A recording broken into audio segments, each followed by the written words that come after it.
प्रदेश कांग्रेस अध्यक्ष जीतू पटवारी द्वारा इंदौर के जल संकट और पानी की गुणवत्ता को लेकर लगाए गए आरोपों के बाद अब इंदौर महापौर पुष्यमित्र भार्गव ने कांग्रेस पर तीखा पलटवार किया है। महापौर ने प्रेस कॉन्फ्रेंस कर कांग्रेस की रिपोर्ट को शहर को बदनाम करने की साजिश बताया और कहा कि इंदौर नगर निगम लगातार जल संकट से निपटने के लिए पूरी ताकत से काम कर रहा है। उन्होंने कहा कि शहर में 650 से अधिक टैंकरों के जरिए पानी पहुंचाया जा रहा है। नए बोरिंग और हाइड्रेट बनाए जा रहे हैं। जहां बोरिंग सूख चुके हैं वहां भी निगम की टीम लगातार राहत पहुंचा रही है। महापौर ने कांग्रेस नेता चिंटू चोकसे से टैंकर बंद कर निगम को वापस करने की बात भी कही और कहा कि जहां जरूरत होगी वहां निगम खुद पानी पहुंचाएगा। महापौर पुष्यमित्र भार्गव ने कहा कि कांग्रेस द्वारा जारी की गई पानी की रिपोर्ट पूरी तरह भ्रामक है और शहर को बदनाम करने के उद्देश्य से तैयार की गई है। उन्होंने कहा कि अगर पानी वास्तव में दूषित था तो कांग्रेस को तुरंत नगर निगम को इसकी जानकारी देनी चाहिए थी, लेकिन रिपोर्ट को महीनों तक छिपा कर रखा गया। महापौर ने दावा किया कि इंदौर में नर्मदा जल वितरण का पूरा डिजिटल रिकॉर्ड मौजूद है और स्काडा सिस्टम के जरिए पानी की मॉनिटरिंग की जा रही है। उन्होंने कहा कि शहर पर संकट के समय राजनीति नहीं बल्कि सभी को मिलकर समाधान निकालने की जरूरत है। साथ ही निगम अब कांग्रेस द्वारा बताए गए क्षेत्रों में दोबारा जांच भी कराएगा। अभी वर्तमान की स्थिति में पानी के सही वितरण को लेकर नगर निगम की टीम, उसका एक एक कर्मचारी लगातार मेहनत करके उन हिस्सों में पानी पहुंचाने का काम कर रहा है जिन क्षेत्रों में बोरिंग सूख गए, और करीब 650 से ज़्यादा टैंकर नए बोरिंग करके नए हाइड्रेंट बनाकर हम पूरी ताकत से जनता की सेवा कर रहे हैं। ये एक अलग विषय है, लेकिन आज मैं विशेष रूप से आपसे इस बारे में बात करने के लिए आप सबको आमंत्रित किया है कि शहर में कोई घटना हो, दुर्घटना हो या कोई क्राइसिस आए, ऐसे समय में कांग्रेस हमेशा ओछी राजनीति कर छोटी राजनीति कर शहर का नाम बदनाम करने की कोशिश करती है। उन्होंने कभी ये मौका नहीं छोड़ा। देखिए, राजनीति अपनी जगह है, कांग्रेस विपक्ष के नाते कोई बात कहेगी तो उसको आप भी सुनते हैं, उसमें से कुछ ऐसा शहर हित का विषय होता है हम भी उठाते हैं, लेकिन कांग्रेस ने हमेशा शहर को बदनाम करने का काम किया। आज पूरे शहर में कांग्रेस ये माहौल बनाने की कोशिश कर रही है कि शहर बूंद बूंद को तरस रहा है। मैं उनसे ये बहुत स्पष्टता से पूछना चाहता हूँ कि बिजलपुर में और मूसाखेड़ी में स्काडा सिस्टम लगा हुआ है।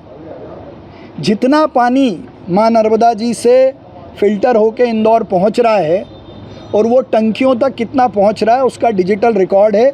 उसी आधार पर इंदौर के पानी का मैनेजमेंट होता है और करीब 360 MLD से ज़्यादा पानी हम लोगों तक पहुँचा रहे हैं।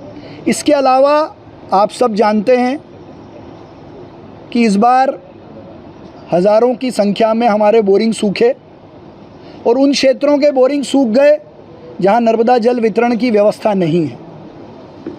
उन कॉलोनियों में जिनमें नर्मदा जी की लाइन नहीं है, जिन मल्टियों में नर्मदा जी का कनेक्शन नहीं है, वहां भी हम पानी लगातार लोगों को पहुंचा रहे हैं। लेकिन कम पानी पहुंचने की बात पर, उसकी वितरण की प्रॉपर मैनेजमेंट की बात पर शहर को बिना पानी का बताने का काम विपक्ष ने किया है, जो शहर की बदनामी है। और मैं आशा करता हूं कि कैसा भी विपक्ष हो उसके लिए सबसे पहले शहर है। और मान लीजिए कोई संकट आए तो हम सब मिलकर उससे कैसे निपटें, ये सबकी जिम्मेदारी है। जीतू पटवारी और कांग्रेस ने आज से 3 दिन पहले राजवाड़ा पे प्रदर्शन किया और कहा कि 3 दिन बाद हम एक रिपोर्ट जारी करेंगे, और यहाँ तक कहा स्पष्टता से कि शहर का 90% पानी जहरीला है और यदि इंदौर का पानी जहरीला है तो ये बदनामी शहर की है। और उनका ये स्टेटमेंट एक LLB के स्टूडेंट होने के नाते, पढ़े लिखे पोस्ट ग्रेजुएट होने के नाते, और अब तो पानी की टेस्टिंग के भी वो एक्सपर्ट हो गए, एक बड़े हाइड्रोलॉजिस्ट बनकर वो उभरे हैं। तो ऐसे हाइड्रोलॉजिस्ट ने पूरे शहर का 90% पानी जहरीला बताया है। तो ये शहर की बदनामी है। जो शहर अपनी मेहनत से सफाई में नंबर 1 है, वाटर प्लस का दर्जा उसके पास है। अब ये बड़ा दुर्भाग्य है कि इतने पढ़े लिखे आदमी को ये नहीं मालूम है कि वाटर प्लस और वाटर कंटेंट और वाटर की क्वालिटी किस आधार पर तय होती है। मैंने ये प्रेस कॉन्फ्रेंस विशेष रूप से इसलिए बुलाई है कि जीतू पटवारी का ये बयान इस शहर के साथ धोखा है, इस प्रदेश के साथ धोखा है।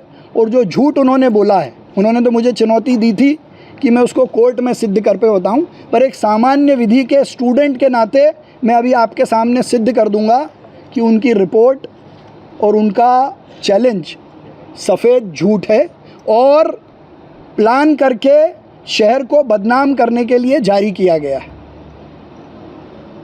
उन्होंने कहा शहर का 90% पानी जहरीला है। अगर पानी 90% जहरीला है तो वो पूरे इंदौर के सामने ये बताएं कि शहर के 90% पानी को जहरीला बताने के लिए क्या उन्होंने 90% एरिया से सैंपल लिए? नहीं। उन्होंने जो रिपोर्ट जारी की है उसके ऊपर के 2 पन्ने आप लोगों को दिए कि नहीं दिए मुझे पता नहीं है, लेकिन जिस आदमी ने ये रिपोर्ट जीतू पटवारी को सबमिट की है वो कोई मिस्टर संजीव सक्सेना है, जो इंदौर के इंचार्ज हैं, जनरल सेक्रेटरी हैं MP कांग्रेस कमेटी के।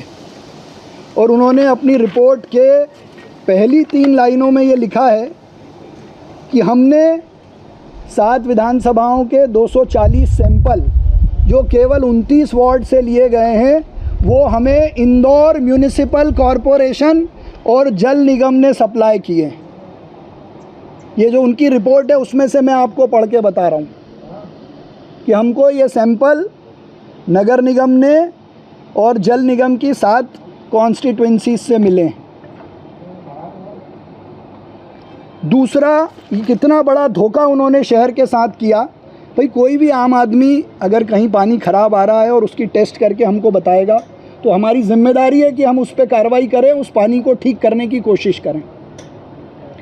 ये सारी टेस्ट रिपोर्ट के सैंपल आप सबके सामने हैं। 5 या 6 फरवरी को लिए गए। कब लिए गए? 5 या 6 फरवरी को। और इनकी जांच कराई गई नोएडा की किसी लैब में, तो जाने में कम से कम 24 घंटे तो लगे होंगे। और उनकी टेस्टिंग उन्हीं के हिसाब से हुई है 7 फरवरी से 12 फरवरी के बीच में। पानी के सिंपल बैक्टीरियल टेस्ट की रिपोर्ट 2 दिन में आती है, और अगर पानी में बैक्टीरियल इन्फेक्शन था तो ये तुरंत हमको बताया जाना था। जीतू पटवारी और कांग्रेस के लोगों ने 3 महीने तक ये रिपोर्ट क्यों दबा के रखी? या जिन जगहों पर ये बैक्टीरियल इन्फेक्शन हो रहा था, क्या ये उनकी जिम्मेदारी नहीं थी कि वो हमको बताते और उस पानी को हम फिर से टेस्ट कराते या ठीक करने की कोशिश करते? तो क्या वो चाहते थे कि लोग ऐसा पानी पीते रहें?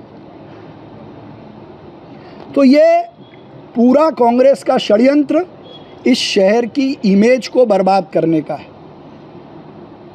इतने दिन के आंदोलनों में कांग्रेस ये बताए कि शहर के हित में पानी बचाने के काम में उन्होंने कितने जल संरक्षण के संयंत्र लगवाए या वो कितने और लगवाएंगे। ये रिपोर्ट प्रथम दृष्टया केवल शहर की इमेज खराब करने के लिए, अपनी इमेज चमकाने के लिए, और वो इन्हीं की रिपोर्ट से सिद्ध होता है जिसकी आखिरी 3 लाइनों में लिखा हुआ है कि मुझे इन चीज़ों की और अगर कोई और जानकारी मिलेगी तो हम राष्ट्रीय स्तर का मुद्दा बनाने के लिए और बीजेपी की शाख को हिलाने के लिए, मध्य प्रदेश सरकार को बदनाम करने के लिए आपको और भी सुझाव दे सकते हैं। ये मैं नहीं कह रहा हूँ, ये जिन्होंने उनको रिपोर्ट दी है उसमें लिखा है। और अगर ये रिपोर्ट उनके पास थी तो वो 3 महीने से कहाँ सो रहे थे। रिपोर्ट सत्याग्रह न्यूज़ मध्य प्रदेश।